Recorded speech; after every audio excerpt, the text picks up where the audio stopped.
আসসালামু আলাইকুম, কেমন আছেন প্রিয় ভিউয়ার্স? আশা করি ভালো আছেন। আমি আপনাদের সকলের দোয়ায় আল্লাহর অশেষ রহমতে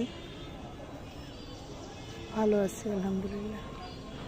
আল্লাহ যেভাবে রাখে সেভাবে শুক্রিয়া। আমি কোথায় রাখতাম নড়াইল থেকে এই যে হসপিটালে আসছিলাম, দেখলাম হসপিটালের মধ্যেও সবজি চাষ, মাশাআল্লাহ অনেক সুন্দর।